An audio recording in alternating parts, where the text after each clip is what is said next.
Look at that. Suits him, doesn't it, that? What am I looking at? Video. Oh, the cone. Yes, King Morty. Dude, do you want to... we're live, by the way, just before you say something totally inappropriate. Do you want to share this on your Facebook? If I can figure out how to do that. You can say no if you want. It will be on my page. Just click share. Okay. The reason being, dude. I'm sure there's a way where it will automatically log into my Facebook, maybe. Oh, don't worry if you're. Oh, you go. No, that's all right. Hang on, I'll do it. I'll do what I'm on. We're on. Like, don't. All right, what page am I going to? Man's Plan. Alex Myers. Discipline. Yeah, either. It's on both. The StreamYard's legit.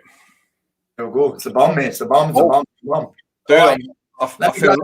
Let me grab the Discipline project real quick, mate, so I can share it on my page. Yeah. I am excited. Oh, there I am. I feel lucky today, man, because this is the second meeting we've had. It is, mate. I know. It is. You're sailing close to the wind. Join me live. There we go. All right. We are we're in the game. We're in the game. I'm ready to rock and roll. Yeah, boss man. I've been working with you for I think 6 years now, man. It's a long time. Long time. It is a long time. I still remember those days where you wouldn't even eat ketchup, mate. I know, dude. Things have changed, man. You've changed me. Mate, it's crazy because it's weird. We're working together back then, but I've transformed completely since then as well. Well, dude, why do you think I've continued to work with you for 6 years? It's like whenever I step up, like you've stepped up another level as well. So it's interesting. It's an interesting dynamic, that, isn't it? Well, do you remember the first time I worked with you, by the way? It was that weekend. It was like, I think it was 36 hours straight, sleep-deprived week. I mean, you don't do these anymore, but we were boxing, we were fighting. It was insane, right? I fucking loved it, by the way. It's still one of my favorite things. But you, after those events, you used to take, what, 2, 3, 4 days out the game because you just... Minimum. I couldn't handle the pace. It just steal all my capacity, my energy. Yeah. So, 6 years. So, listen, let's skip the foreplay, right? What I'm really interested in, because this is a bit of an honor for me, because like I say, I've worked with you, we've had so many conversations, but I've never really had the chance just to grill the fuck out of you for an hour. Have you? It's weird, yeah. No, there's loads of stuff. Like, obviously, I know how you do things, but I don't always know your thought process behind them. So, I'm interested to know more about that. Yeah. So, I reckon you've coached, what, it must be into the thousands of guys. I'd say about 1,500-1,600 men, maybe even higher. Yeah. Right. So what I'm really interested in, probably everybody listening as well, what's the difference between those guys in those kind of numbers, 1,600 guys, between the ones that really step up and succeed and turn their life around versus the ones that sign up, do the coaching with you, but don't just quite cut it, don't make it? Like, what's the difference? What's the biggest difference that you've seen? It's a great question, mate. Usually, guess who taught me how to ask great questions, Paul Mort. Hey, mate, I'm not UK Master Coach of the Year 2 years running out. And listen, you don't get to coach that many people without having a great set of questions to go to. So I suppose the difference is probably something to do with leverage and values. So it tends to be, and you know how this is, mate, the guys that are in, often it's usually the right amount of pain. It's the right amount of pain. Because you get some guys that they're kind of addicted to the pain, i.e. they get something from not changing. So you get all these guys that come in and they're like, yeah, I'm going to do it. This is the program for me. I can't wait. And then two guys get the same tools. You know how it is. One of them moves forward. One of them stays still. Despite him saying, my life is shit. This part of my life is shit. And that's simply because they get something from staying the same.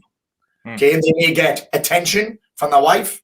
They may get extra love, extra care, extra affection because they play up, or they might quite simply, like, I would call this a secondary benefit of having a shit life. They see too much secondary gain in not doing the work. Even though they say they want to do it, even though they say they're in pain, even though life, it's why people stay in shit jobs, because they see too much pain in changing. And they see too much, they'll have to give too much up if they change. So, the biggest difference is really leverage. And I don't necessarily mean how much they want it.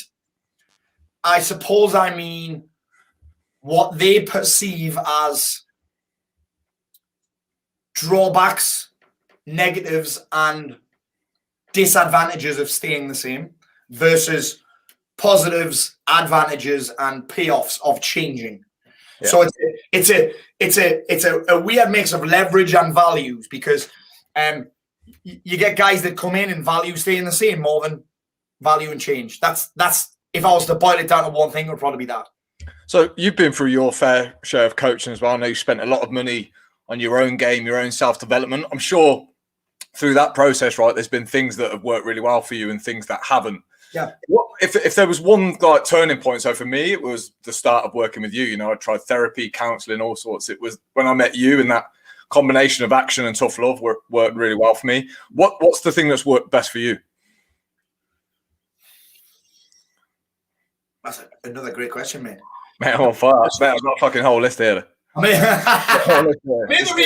the reality is, I feel like it doesn't have to be the thing that works.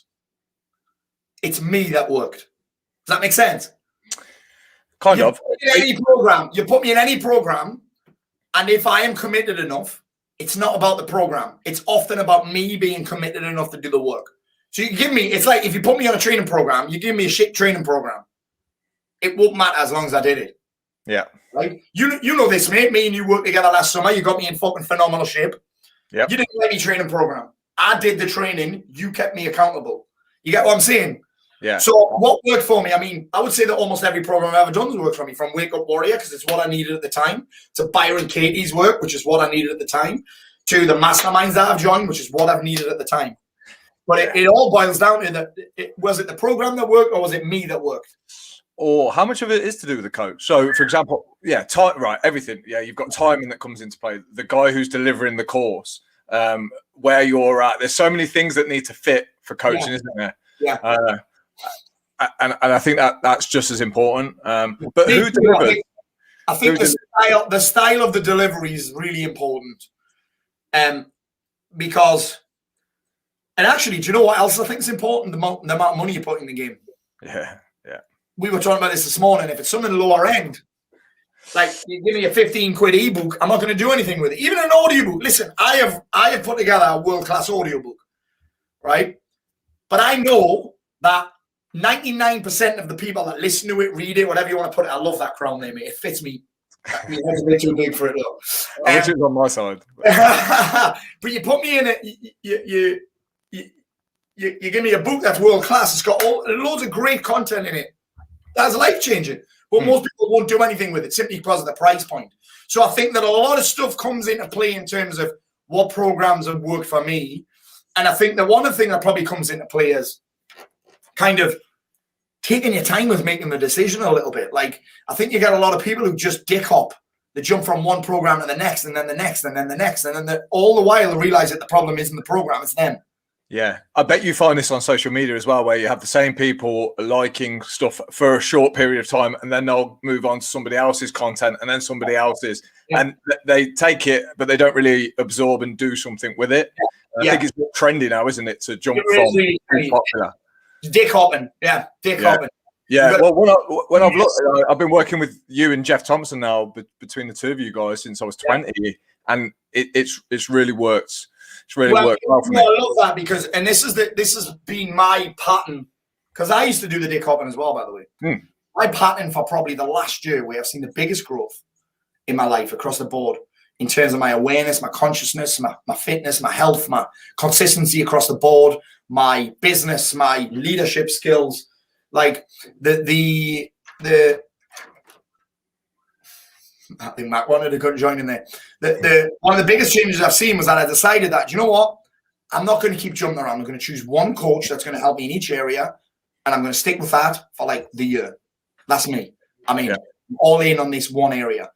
So I think that definitely plays an impact as well. Like, take your time over your decisions. Don't rush into it, and look at, and again, you said this about the coach. I think you've got to choose a coach that's kind of doing what you want to do at some level, who has the results that you're looking for, or who's at least worked with people that have the results that you're looking for. Yeah, and Paul, it's funny you say that, because firstly, I had to call my sister to lend the money, to give me the money so that I could start working with you. So it was that important. Like, it had to work. Like, it wasn't an option. Like, it had to fucking work. And secondly, I only started seeing my very best results when I'd been in your program for, I'd say, about between 3 and 4 years. Haven't said that.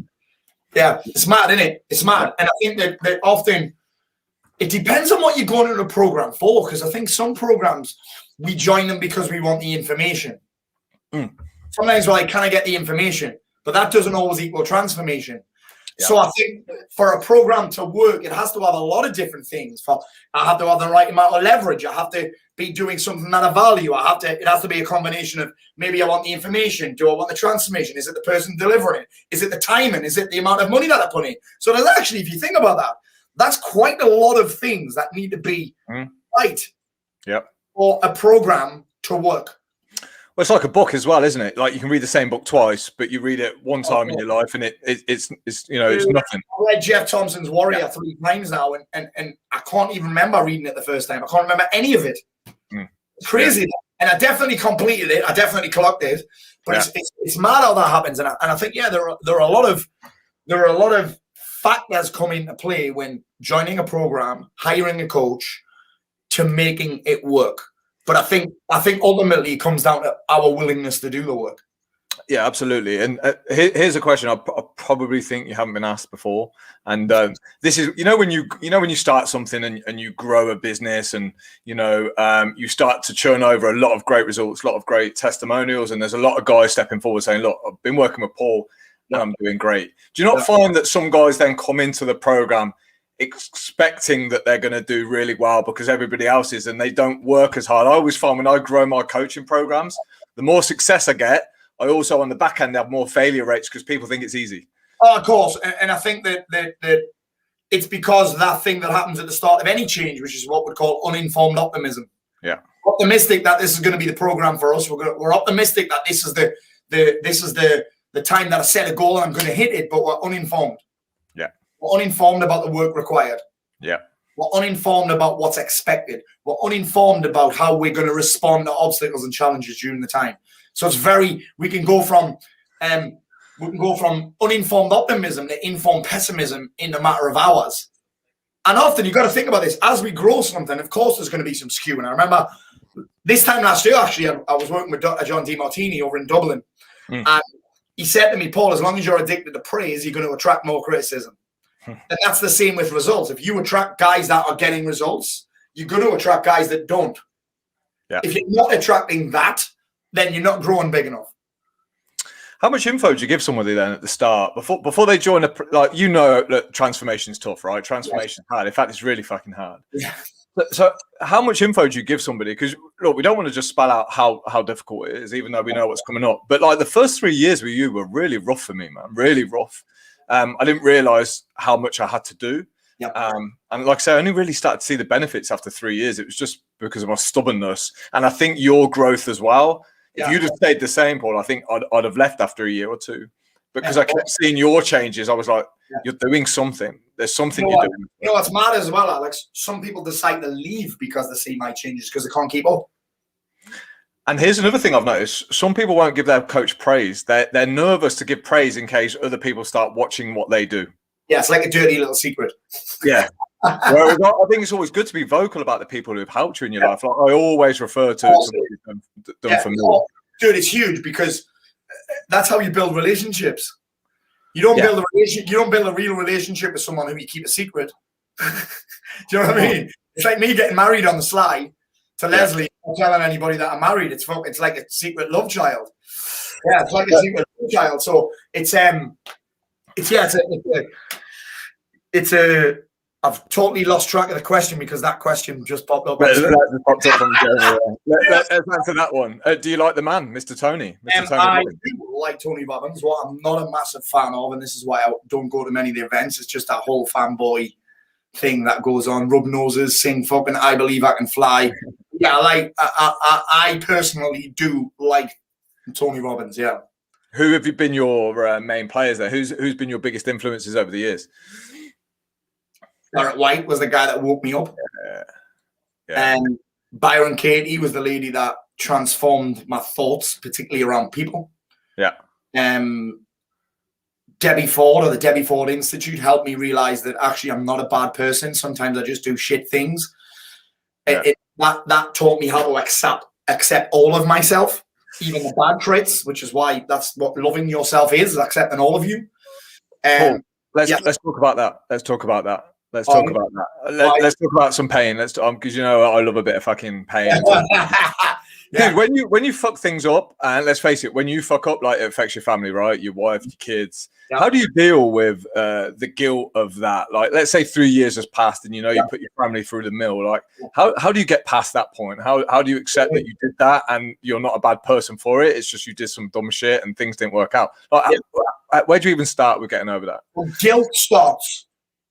guilt only happens when all I can see is the negative of that behavior.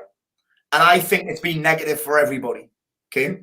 It's the same place where things like, for me last week, my friend dying, me getting sick, all of these bad things that have been coming out with, tearing my bicep, getting my Facebook account shut down, getting banned from driving, all this shit's happening to me this year. Uncle Knobhead, bullying and trying to intimidate my wife. All of this shit came my way. And the only reason I was able to handle it and navigate it, literally with hardly any issues at all, was quite simply because I'm able to see the other side of it. I'm able to find gratitude inside of that. So the reason I'm saying this is because guilt only pops up when I can only see the negative. So I think that the thing that I did was negative for everybody. The reality is there's no negative without a positive. There's no positive without a negative, right? So when you were saying about people getting results, that's positive. If people are getting positive results, there's also people getting negative results through no fault of your own. It's just the law of polarity, right? So guilt happens when all I can see is the negative. The reality is, those 3 years that I put my wife and family through, there's gifts in there. I wouldn't be doing what I do now for a start. My wife wouldn't be doing what she does for a start. My kids are both badasses who I'm teaching how to live. So there's so many negatives in there. The badasses that I'm teaching how to live, and the only reason I'm able to teach them how to live now is because I fucked up so much then. Yeah, I can see now how you can see that. Yeah.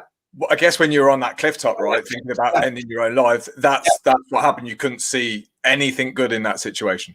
No, anything good at all. Because the thing is, when you're that low, there is no logic. Yeah. No logical faults, those. There's no logic. There's just emotion. And it's all, none of them are positive emotions. The only thing you're positive about is that you don't want to be here anymore. Mm-hmm. That's the only thing you're positive about. So yeah, well, in that situation, it's very difficult to change that. Plus, back then, I didn't know anything about this stuff. Mm. Yeah. Yeah. So is pain still? Obviously, pain was a motivator for you back then, right? Pain made you jump on that plane, fly to America, do all the work with Garrett. What motivates you now then? If that's not there as much, what drives you now? Impact. 100%. Impacting one man at a time. Impacting my kid, impacting my team, impacting my staff. Sometimes that's not always positive. I came in the other week when I was really struggling after my friend died, and I was a fucking dick. I had to apologize for it, but again, there would have been a blessing in that. There's a gift in there somewhere, right? Maybe Paul doesn't need to be here for meetings all the time. There was something positive that came in that I don't answer all of my emails now. Somebody else will do a bit of that. There was loads of positives came of it. But yeah, my mission now, if you like, is impact. And you can only impact people through example. That's my whole thing. All I try and be is an example, and this is why I share the whole story. There's a lot of people that try and do what I do. They only share the fucking highlight reel. I'm sharing when I'm sick. I'm sharing when I'm struggling. I'm sharing when my friend dies. I'm sharing when people give me shit on the internet. I found yesterday I'm looking for an article online. I found a forum with a thing dedicated completely to talking shit about me. I'm okay with that because I'm able to find a positive in it. It's quite flattering as well when you think about it. Amazing. Yeah. Amazing, yeah. I'm just glad I'm not my friend James Smith because he had a whole fucking hundreds of people talking shit about him. Yeah, dude, what's going on when you get people who are struggling, who are spending their time doing these things? What do you think drives them? Like, we know they're not happy, right? If they're spending their time fucking sitting on forums. Feel significant. Yeah. It makes them feel like they are enough. They feel significant. They will do what it takes to be significant, right? Or to feel significant. And you got to consider how boring somebody's life must be to have the time to do that. Imagine having the time to go on a forum under an anonymous profile and talk shit. And it's not just like, I don't agree with these methods. It's like, I hate his voice. What? Yeah. I hate his voice. It's irritating. He's egotistical. Well, of course I'm egotistical. I'm on fucking Instagram. That's all it is. That's what you do on Instagram. You talk about yourself. You know what I mean? And then one woman's like, oh, I hate it when he sniffs and he has snot in the back of his throat and that. I'm like, that's what happens when you do nothing but sniff coke for 10 years, mate. Your nose is fucked. Your nose is fucked. Yeah. Do you know what? I'm cold now. I don't even get a snotty nose because my nose and my nostrils are so fucked. Yeah. I broke my nose straight. Do you know what I mean? It's like it was. Look at this. I don't know. Some of the stuff that comes up is insane, right? I mean, look at the profile picture. That's what you get from eating Tesco bucket chicken, fat boy. Yeah. You shouldn't be eating that shit anyway.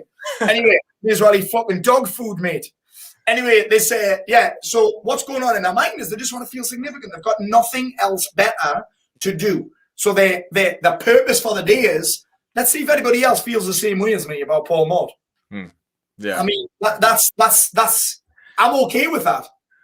Do you ever feel like you're fighting a losing battle sometimes? Like, you know, like we clearly look at the world and the state. Like most men, let's face it, most men are struggling right now. Like most men are struggling, and I know your values as a coach. You want to help people. Like that's what you want to do. But do you ever look around and think, "Fuck me, we are in deep shit here. We're in trouble." I don't, you know. No, I don't, because my mission's really just impact one man at a time, and I think that I don't see a lot of this stuff. I ask a lot of questions about stuff, and I just don't know the answer because I'm like, no, I haven't seen it. Have you seen this? Nah. So I wouldn't know right now. I wouldn't know the numbers on suicide. My team, when I made my book, the research team went after it, and that's when I was surprised. I was like, holy shit. Sometimes when I go on holiday and I see the state of some of the blokes when I'm on holiday, they're with their kids and they're pissed all the time. And they've got tits. I'm like, men aren't supposed to have tits, mate. Come on. And again, as aggressive and as angry as that sound, that's the only time that I really notice. And again, I'm not, actually I am. I'm going to say I'm not judging anybody. If that's your choice to get steaming on holiday, I totally get it. I understand it. I've done it. It's your choice if you want to have a pair of tits and that. That's fine too. I totally understand it. But that's the only time that I really notice. I'm like, yeah, it actually, it makes what I'm doing even more important. Not like I'm fighting a losing battle. So I could see how I could see it like that. But really, it means what I'm doing is even more important. Yeah. And it's where we put our attention as well, right? Yeah, absolutely. Yeah, like it matters even more when I see things like that. Yeah. So coming to the end of this lockdown now, you know, it's coming to an end, I think, from some of the announcements yesterday. Yeah, apparently. Yeah. Do you think there's going to be some positive changes come from this, or do you think everyone's going to go out and get absolutely fucking rat-arsed in June when the pub's open? I think that's going to happen. Yeah. But I hope, hope's not a very good strategy, but I think that maybe people won't take that health as granted for as granted as they used to before. The health as granted as they did before, but listen, you never know. It's like this. I was watching this thing yesterday. It was with a footballer called Wolf Zaha, right? And he was saying, listen, this taking a knee thing was great at first, but no one gives a fuck anymore. Yeah. We're just doing it for the sake of doing it. People have forgotten about it. And I think when gyms first open, they may get really busy again, but people do what they do. People will do what they do. People will do what they value the most. And remember, what you value the most is always demonstrated in your actions, not by what you say. So will something positive come of it? I think stuff won't get taken for granted as much. Like for me, I'll never take jiu-jitsu for granted anymore, particularly because I can't do it right now. But I couldn't do it before. There's a lot of things, haircuts, beard trims. But actually, I think mostly people will take on most of the behaviors that they did before. Some people will come out positive, some people will come out negative, some people will come out exactly the same. Yeah. Cool. It'll all just fall into place naturally. Who trims your hair and beard? Does Leslie do it? Get the scissors on your hair and that now? Yeah, so my friend died was a barber. Right, my friend was a barber, and last lockdown in May last year, he taught Leslie on Zoom. This is how I'm seeing people like, oh, my business has gone out of business. I'm like, how? Everybody can adapt. My friend Stoney adapt by teaching people's wives how to cut their hair and trim their beard on the internet. You know what I mean? You know what I'm saying? Like, yeah, it was really weird, mate. I went to his funeral. It was not last Tuesday, the Tuesday before. And I came back, and Nina had found, that's my daughter for you guys watching, she found a comb, a metal comb, down the side of a chair. It was fucking Stoney's. It had been there since last May. She found it on the day of his funeral. That bastard didn't even know it was missing. So he wasn't just running around all the time, stressed. She said, "Was Dad cutting people's hair in heaven?" I said, "You fucking damn right. Be running around, talking people's fucking ears off." And but isn't that mad? That So Leslie takes care of all of that now. Yeah. Cool, man. Cool. Well, you're looking sharp still. I've got to say, better than me. And I mean, look at the state of that. That's not even a beard, is it? As a man, I think when we talk about this concept of self-love, everyone's like, love yourself. I'm like, self-care is self-love. Like, getting a haircut and a beard trim is a sign of self-care, right? And self-love. And you know, I remember when I first got diagnosed way back when, 2014, when I was struggling with suicidal thoughts and bipolar, I once looked at one of the questionnaires. So you basically used to sit there with like a shrink or something that had a questionnaire. And one of them was something to do with like physical appearance and like, what would you call it? Like grooming. Yeah. Actually, that must be a sign that someone isn't caring for themselves. First hand, I can say that. I think when I was at my lowest, I wouldn't shower for fucking day. I didn't give a fuck. I just wouldn't shower. Yeah, and confidence is a big thing. I've got a big online seminar Thursday. Tomorrow, Leslie will cut my hair and trim my beard. Yeah. Well, look, we talk about self-love, but like you have to work at self-love. Like if you really want to like yourself, you have to start by respecting yourself, don't you? And you have to act like a man who respects himself. You have to take care of yourself. It is just an action. Yeah. It is just an action. I think we're in a world where a lot of men just hate themselves for the past and for where they're at right now.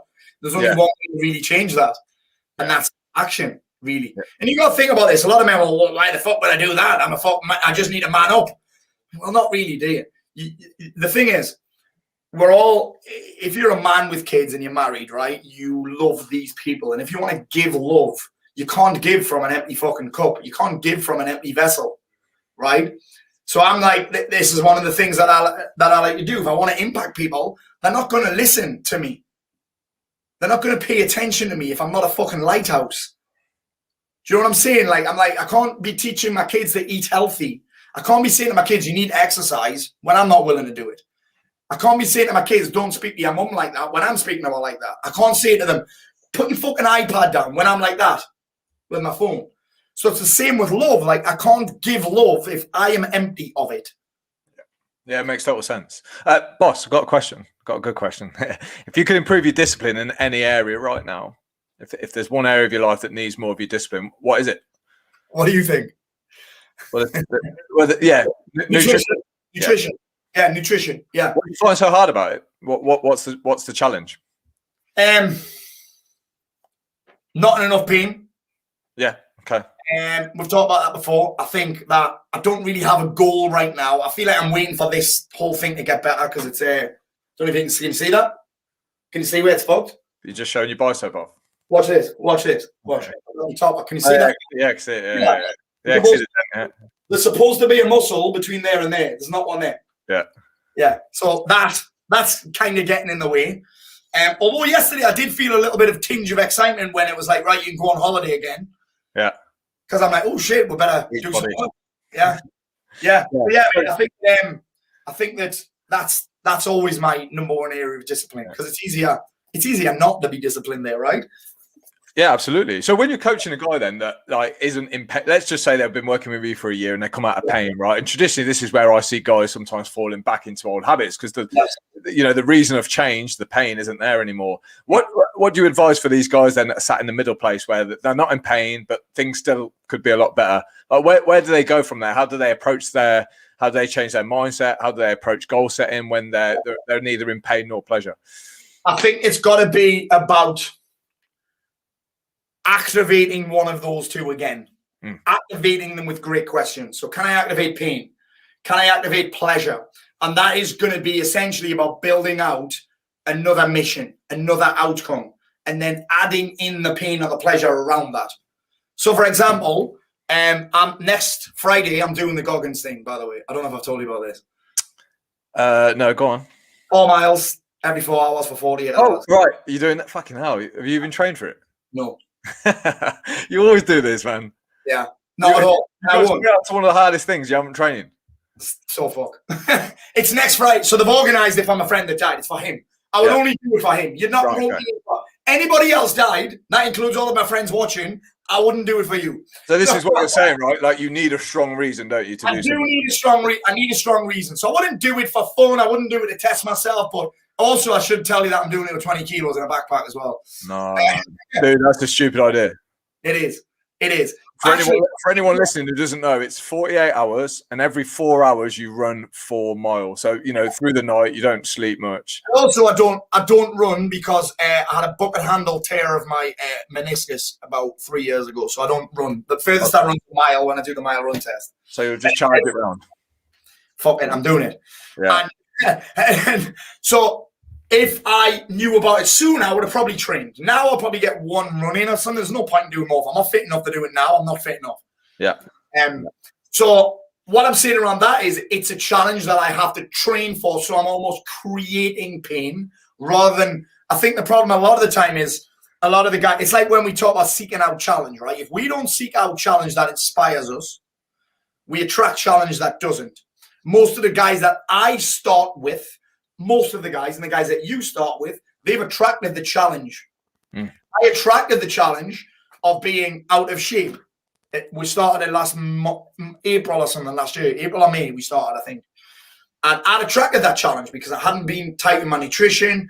So because I wasn't seeking out the challenge of getting in better shape, of handling my nutrition, of training hard enough and often enough, I hadn't seek out the challenge. I attracted the challenge of being out of shape. Yeah. So then when I handle that challenge, I've got to create another one. Yeah, totally makes sense. Do you find that guys sometimes, and I know you're not a keen fan of the word sabotage, right? Do you find and I find myself doing this a little bit, I almost go backwards a little bit to remember what that fucking pain feels like. Like, when you just flirt again with the idea that you might not train or you might start eating shit or you might start boozing again, for example. Yes. And you almost get a reminder, don't you, of like, Alex. Oh, dude, mate, 100%. Mate, 100%. And I don't think the decision that we make to do that is based on anything but pleasure. Yeah. I think that decision that we call self-sabotage is really self-soothing. Yeah. We'll do something that in the moment, someone tried to argue me on Facebook the other day. I didn't even respond. And he was like, everyone has different reasons for doing things. I'm like, they don't. We do the thing at the time because all we can see is the perception of a payoff, a benefit, or a positive of doing this thing. That's all we can see.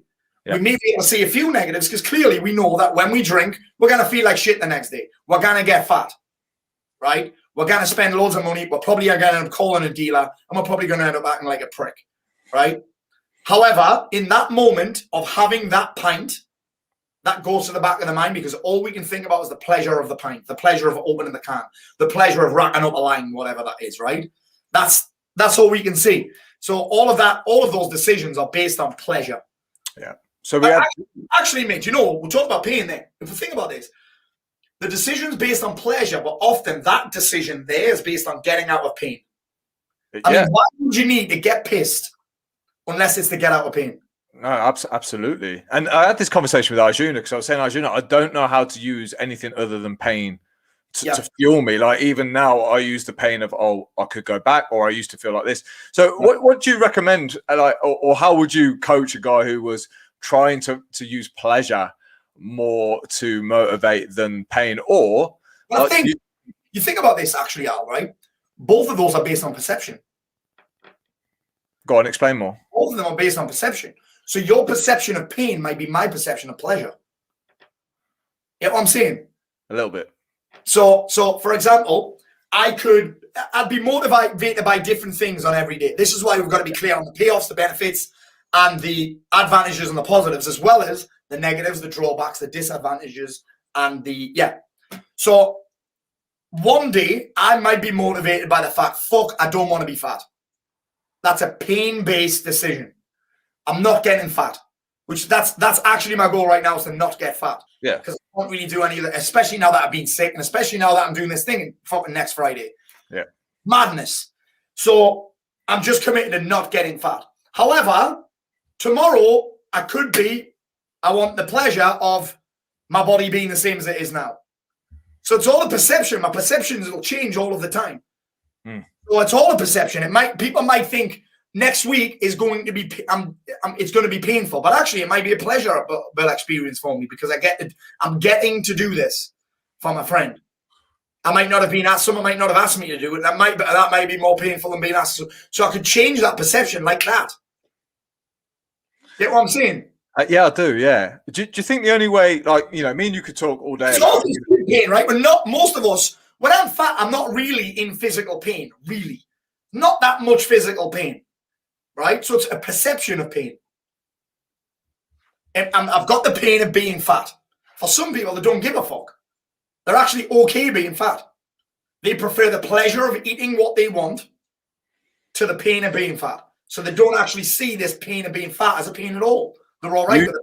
Usually something happens, doesn't it? Like most people see a picture of themselves or go to the doctors and the doctor says, "Look, man, you're in trouble here." You know, For me, mate. For me, my reminder is usually anything above 82 kilos. Yeah. Right? Or the do you know the waistband on your boxer shorts? Yeah. If that falls over, I know that I need to get my finger out. Yeah, I guess this is what I'm saying. Like, how do you stop this bouncing? Those are my alarm clocks. Yeah. Yeah. We get a handle on this right now.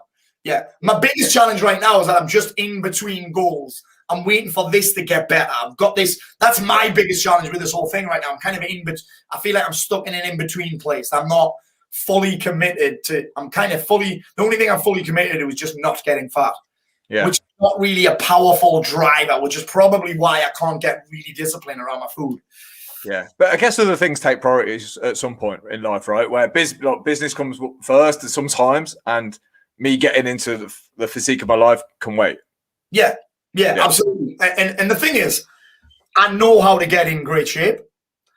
I've got a great coach that can help me get me in great shape. But still, I have got to raise the value of getting in shape. Yeah. I've got to raise the value of it. Right now, there are just other things that I'm like, do you know what? I value that more. Yeah. I value doing this thing next week more than low body fat. Totally makes sense. So who's the guy that signs up with you then, Paul? Like, where do you find most men are currently at? And what's the number one thing you do to move them from where they're at to start seeing some progress? It's a great question. Men that usually struggle with, I'd probably say mood swings. Their mood's all over the place. They're quite volatile. So they're not rock bottom, they're not sky high. They're kind of just cycling in between all these moods and emotions, and they don't know how to control and master them. Yeah. The first thing that I do with them is teach them the power of perception and the power of focused attention. Yeah. Which is by asking great questions every morning, a bit of journaling. Prompted journaling, if you like. So answering great questions that point your mind in a direction that doesn't send you off on a fucking tailspin. That has you basically retraining your brain, if you like, to notice positive before negative. Yeah. Right? To notice positives before negative. To put you in empowering emotions rather than disempowering emotions. That's the first thing. And alongside that, usually I'll teach something around energy. I'll usually teach something around energy because that whole energy thing, that whole palette thing that you know about with Jeff Thompson, that whole thing is important. I think the two biggest challenges that men have is that they don't know how to control their state. They don't know how to control their mood and their emotions, and they have no purpose or no sense of purpose. Those are the two biggest challenges that I think that's the biggest challenge with modern men. Don't know how to control the state.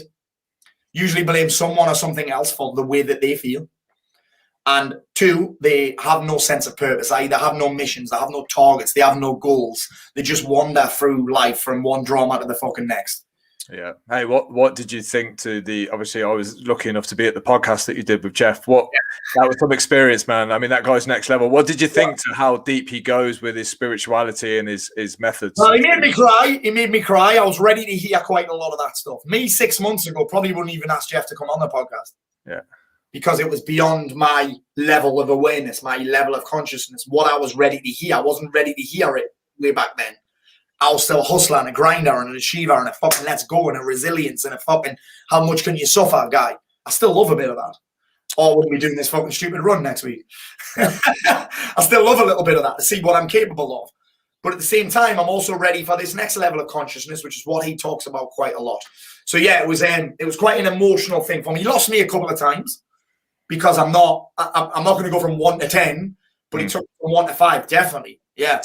What I found is that the longer I play this game, you start pulling from different directions, don't you? So you become less of the mental toughness, let's grind it out, but you still understand that is such an important part of the game. So time's required, mate. Of course it is, man. I don't think you can get away from the fact that most guys just need a little bit more mental toughness, and that alone will allow them to go and delve deeper into the spiritual work. You think about fighting here, mate, right? Somebody's got a choke on me, right? They've got a rear naked choke on me.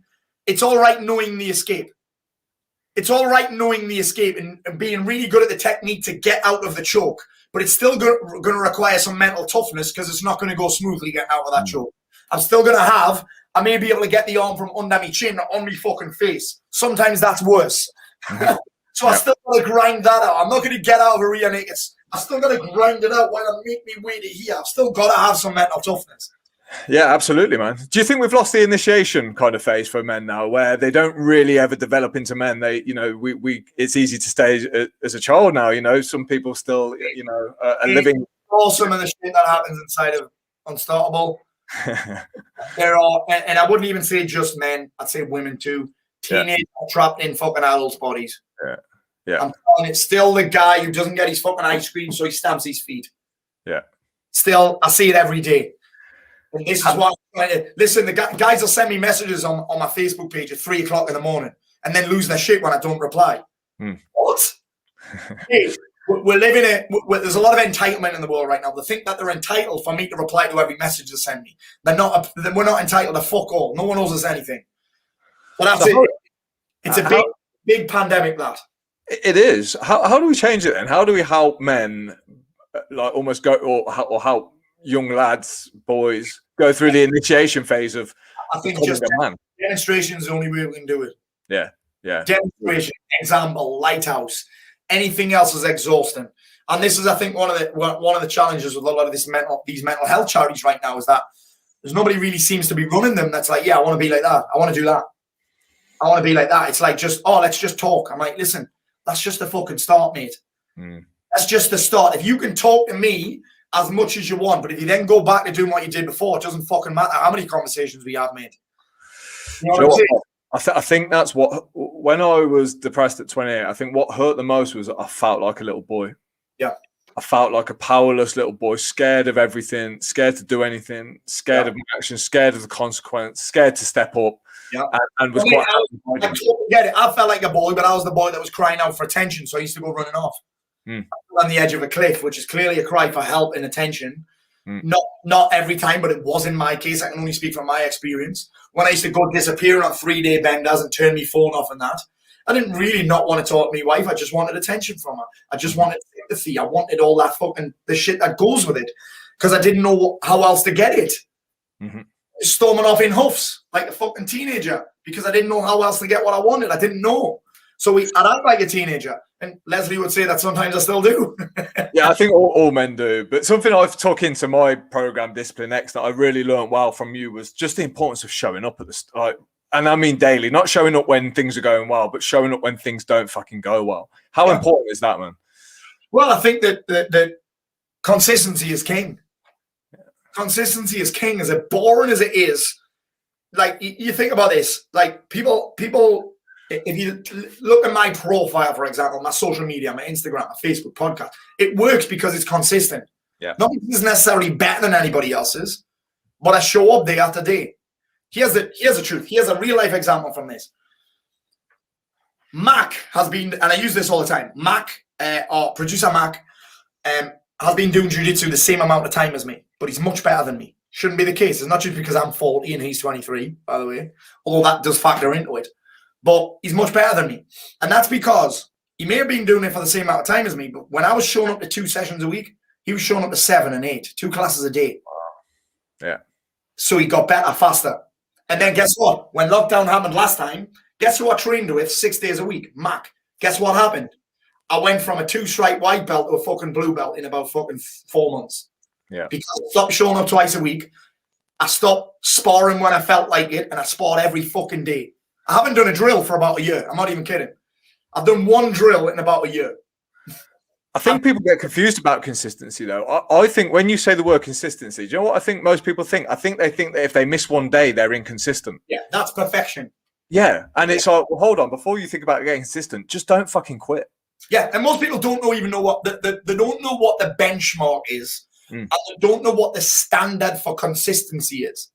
So I know that consistency. Here's an example. I wanted to double down on my meditation this quarter, right? Because this is just the journey that I'm on. I wanted to hit 2 meditations a day because that has a massive impact on me.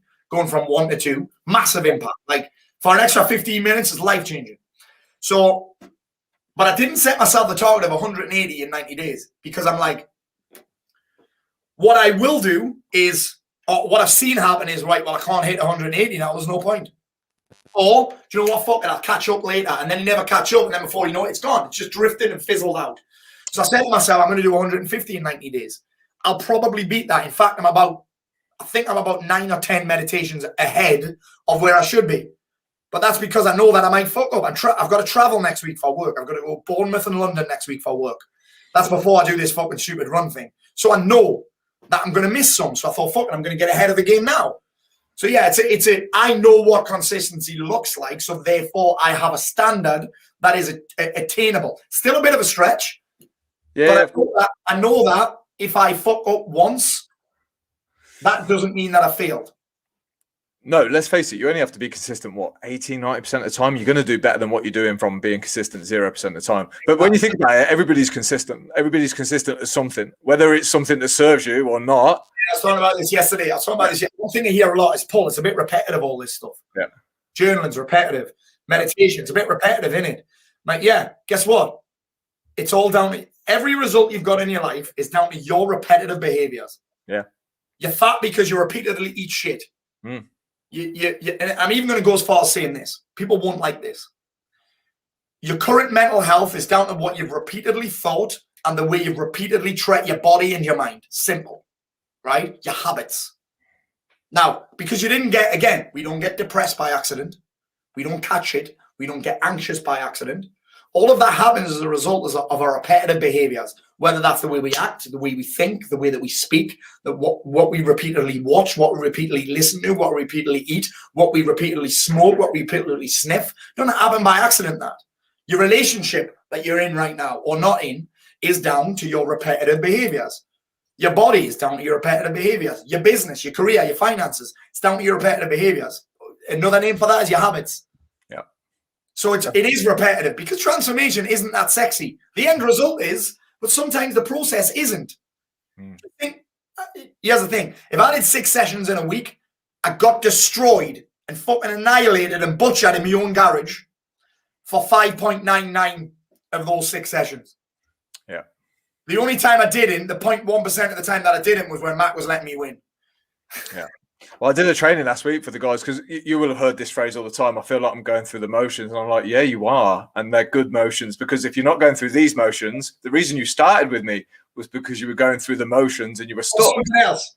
Yeah. So you have to go through the motions of something. We have to. I love this scene for it. It's called staying in the pocket.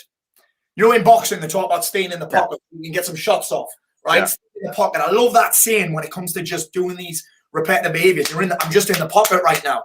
And I did a training on this last year. And I talked about this mastering anything. You have to go through that phase of what they call conscious incompetence. You know that you're shit at it. Because before you start something, you often don't know you're shit at it. You don't know what it involves. Like playing golf, for example. You don't know you're shit at it until you try and hit the ball and you miss. Yeah. Or you shank it into the cow's field. Mm-hmm. But it's like this phase of conscious incompetence. I know that I'm shit at it. That phase there it's actually proven in science that's the brain produces this thing called myelin, right? Myelin like coats the neurotransmitters in your brain.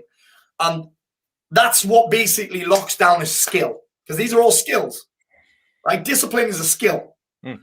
And this myelin is released at this, really, it goes down 10 times faster. So your brain releases it 10 times faster when you feel like giving up, when you're at that frustrated part. So when you're frustrated, when you're pissed off, that's actually the time to get excited. Everyone's seen that. I love that. I still love this meme where there's a guy who's got an axe and he's grinding through like a tunnel.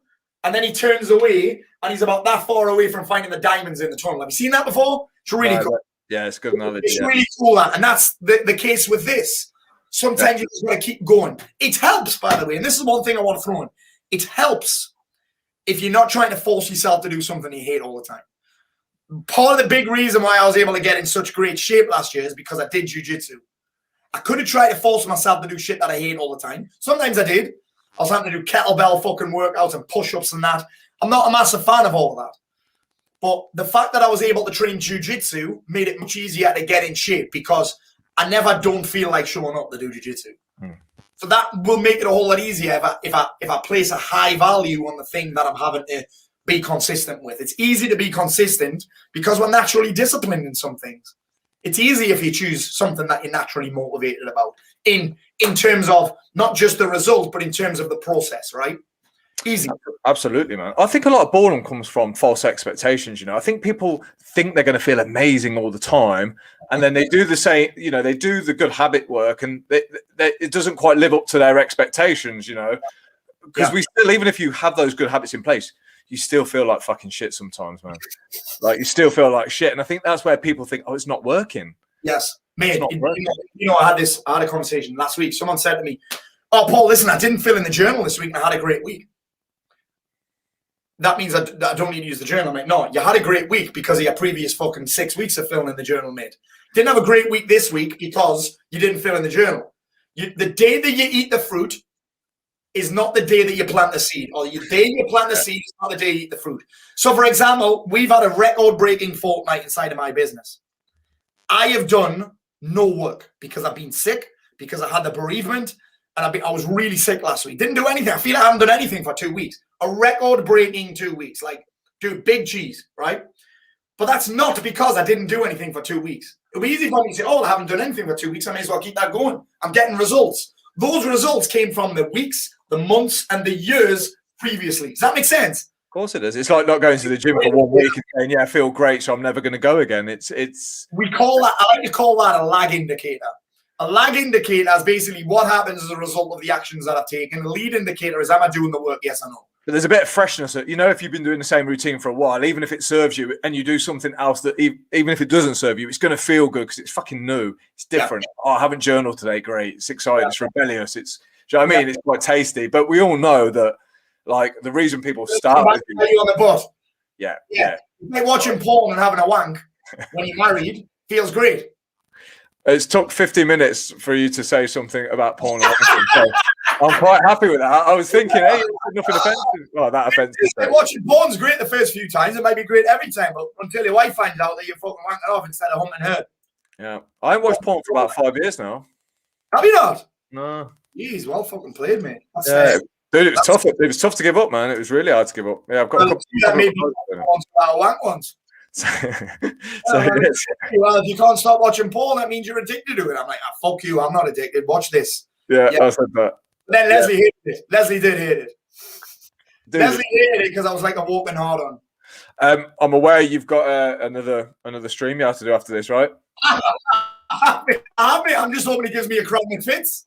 With Mr. Stu Kane. Before we finish, dude, I always like to ask people at the end just about any cool books you've been reading, any cool films you've seen, anything wicked you're watching on Netflix, just anything good, anything you want to share that's been fun. For the last year and a half, I've never read less. You've never read less? I've never read less books, personal development-wise, podcast-wise, audiobook-wise. I'm reading, I read a lot of fiction. People don't know this about me. I read a lot of fiction.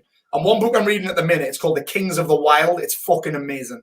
It's like Lord of the Rings. It's like Game of Thrones, but funny as fuck and with zombies and trolls and all kind of mad shit in it. What else is happening? What else am I reading? I am reading, I'm rereading The Values Factor right now because I'm working with Dr. John DeMartini next month. Oh, you're going again? Yeah, I'm on a course with him, and then he is coming in to deliver a workshop inside of Unstoppable Online. Can't wait for that. Cannot wait. You see his hourly rate? Woof. I did. Yeah, I was going to ask you about that. I'll be charging that one day. And then that's on fucking Zoom. I know. That's on Zoom. That's from the comfort of his living room. It's fucking insane. He lives on a ship. I know. He lives on a ship. I'm watching right now. billions on Sky Atlantic. It's amazing. Ah, okay, cool. And if you were going to recommend, maybe let's say a dude who's struggling a little bit, he's not in too much pain, but he's fucking bored, feels like he's got no purpose. Is there any book that you can recommend, or should you just sign up for your fucking program? No, go to Audible, type in my name, and get that book. It's a bestseller. You'll see the bestseller label on it. It went to number 4 on Apple Books. What's it called? It's called Paul Mort Will Save Your Life. Cool. Yeah, and you don't have to be in much pain to be inspired by this fucking thing. Yeah, boss man, I know you're a very busy guy, so thank you so much for having me on. I've had a blast. Normally, I'll tell you the truth, I do a lot of these podcast style things. A lot of them. We have to. This is a big-headed as fuck statement to say, but we actually have to vet a lot of them. Yeah. Because again, we get so many requests, and there's a couple of things that normally happens. One, answer the same fucking questions over and over again. Mm-hmm. 2, and I'm so glad you didn't ask me this. That ask me, can you tell everybody a little bit about you? It does me. That question is a surefire way for me to fuck off. Well, I'll be wrong, but I assume people who are going to be watching know enough about you. And I'm more interested in your current thought process, your current methods, and how you're helping people now. I think we know you've had it rough, and that's why you do what you do. But it's more of a chat. Yeah, I was a bit nervous today, man, just having you on. I was a bit nervous today. I haven't been nervous having a guest on yet. I thought you were worried about which Paul Mort was going to show up. Is it going to be? No, not at all. Like I say, it's a big deal for me. You've played an instrumental role in my life. You know, you're proud of you, just so you know. Huh? I'm very proud of you, just so you know. Thank you, man. And the reason why I continue to work with you and why I continue to work with you, and I will do for a long time, is because you keep stepping up. You keep throwing out these new levels, and you know, whilst you do that, you're gonna continue to keep guys like myself in the program. That's for sure. Come on, I'm just like, get this bicep fixed. That fucking knacks when I threw it right on there. Just quickly, have you listened to any of Mike Tyson's stuff lately? He's fucking phenomenal. No, dude. That's a random left field. I know. When you did that, I thought of Mike Tyson. I'm going to send you a video, dude. He's brilliant. That guy. I don't know if you saw his last fight with Roy Jones. But just what he says now, his philosophy is amazing. Yeah, dude, honestly. I think on Friday, him and Frank Bruno have this thing coming out. Yeah. It's on Sky, though, I think. Sky documentary. I can't wait for that. Is it this Friday it's coming out, isn't it? Yep. Cannot wait. Really cool. Frank Bruno goes out there and that, right? Yeah, because he does a lot for the mental health charities now. He had a breakdown, didn't he? He's bipolar, ain't he? Yeah. Yeah. He's almost... Yeah.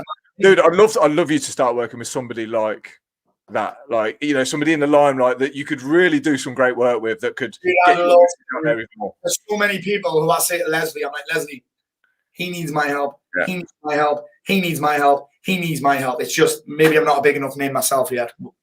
I'm not stopping. Right, stop, boss. Mate, thank you so much. Absolute pleasure. Yeah, great day. Thank you for having me on. Mr. Paul fucking Mort. Thanks, boss. Laters, mate.